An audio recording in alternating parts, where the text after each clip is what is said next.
Well, the kids are going back to school, a lot of them going back tomorrow, but you know what, they've been off for 3 months, so how do you make sure they're still at the top of their learning curve? Well, Valerie Hall is a certified natural health professional and a nutritional consultant, and she joins us with the answer. And Valerie, you say the answer is brain food. Brain food, What so is that? important. You know, foods that we eat have a huge impact, not only on what's going on in the body, but what's going on in the brain. So we're going to look at things that are going to really fuel our children's ability to think clearly and focus and pay attention. So how to create healthy food at home.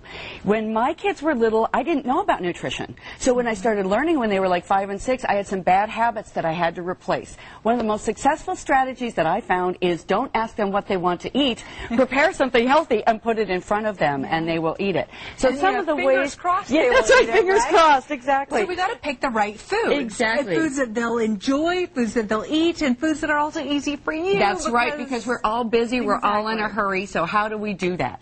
Some of the big building blocks that we need are proteins. Proteins are so important, especially for growing kids, and indeed for all of us, because we use those for all of our building blocks inside. So proteins are also very stabilizing for blood sugar. I think one of the big mistakes that Americans have been told over the years is to start your day with a huge bunch of carbohydrates. That just sets us up for unbalanced blood sugar, very difficult to focus and concentrate from that point on. So if you have some sort, exactly, pancakes, sugary cereal, big glass of juice, toast, it's all just a carbohydrate overload for most people. So a little bit of protein, exactly. So some eggs. Eggs are fabulous, and I always want to spend that extra $1 and get organic eggs. That's always a $1 well spent. So some nice eggs are great. If they like a little eggs and cheese, that's fine. Put a couple little carrots next to it or something to chomp on. Boy, what a great start to the day that is for them.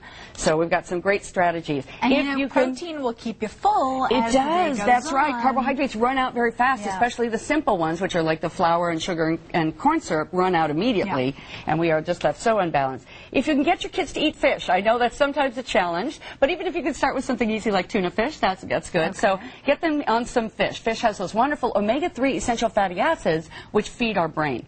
So, and then one of my favorite things for fast food is kind of get one of those roasted chickens at Henry's. And you tear all the meat off of that. You can keep it in a baggie. It's so easy. One of the sauces that kids really love is you do a little olive oil for a couple of minutes, squeeze some orange and parsley in there, and then you've got like an orange chicken that's very healthy, and it's not deep fried, and it's just fabulous. I know it's easy and great. It sounds so easy. For adults, I love it with lemon and capers and olive oil on my chicken. Makes a lovely piccata kind of sauce. Very easy. Make a note of that. Takes just a minute to make. Okay, Valerie, let's talk fruits and veggies. Are there some that are better than others? Well, you know, they're all good. Fruits and vegetables are nature's pharmacy. That's where we're going to get a great bunch of food. So, but the key is getting your kids to eat them. So some of the strategies I found are fun are make it kind of fun for them. They've got these little tiny grapes called champagne grapes. Especially little kids like it when their food is little like they are, you know, little fun things.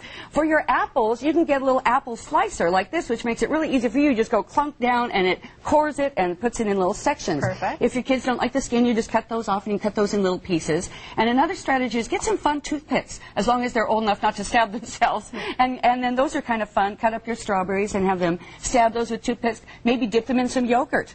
Fun and delicious and much, much healthier than cookies or cake or ice cream or candy bars or things like that for dessert. You can make fruit fun. That's right. And it's easy. Oh, man, you just slice it up and put it on a plate and you're done. Yeah. We have some nuts. We have some dried fruit as well. Yes. Peanut butter. So they're easy snacks to send along with your kids. Whenever we're talking grain products, make sure you've got a lot of fiber in the grain. So a minimum of 3 grams of fiber per serving is what I like to see. And I also don't want to see any of those nasty hydrogenated oils in the food. So many things in our food supply are causing disruption. Hydrogenated oils, flour, sugar, and corn syrup. Also the deep fried food is a problem. All of the sweeteners, the artificial sweeteners are extremely negative for us. We've got some much healthier sweeteners in the health food stores that your kids will like. Agave nectar is much the same as honey, but it's very easy on blood sugar, so that's going to be a delicious one. Stevia, just do a couple of drops of the flavored stevia drops, and it's delicious. If your kids love soda, you know, soda is one of the real health drainers for us.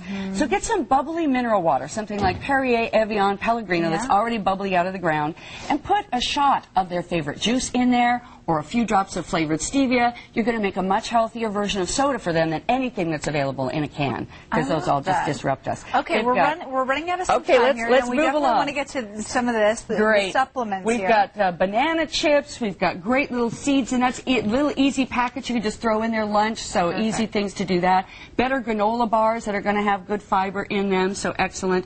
Olive oil is a good one for cooking.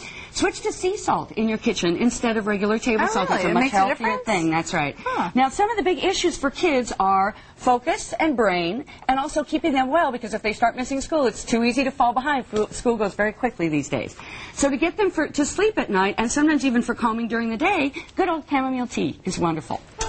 There's some wonderful nutrients. My number one recommended nutrient for kids and adults are omega-3 essential fatty acids from fish oil. So they've got children's versions. When they get a little bit older, they do the bigger version. And these are all fruit flavored, so they don't taste bad at all. And it's fabulous for the brain, the heart, the bones, the joints, the skin, the digestive tract. Awesome. Excellent. Okay, Valerie, we're out of time. We're out of time. So Okay. much information here, and if you want to get it all, Valerie's actually going to be speaking at the Wellness Fair. It's going on Saturday, September 13th, 9 to 3 in Mission Valley. You can grab your ticket at Henry's Farmers Market. Obviously, Valerie's one of many speakers. It's going to be a really fabulous event. Thanks so much for joining us. Thank you so much, Amanda. It's Great been a pleasure. information. Thank you. And we have all the information on our website, san diego6.com.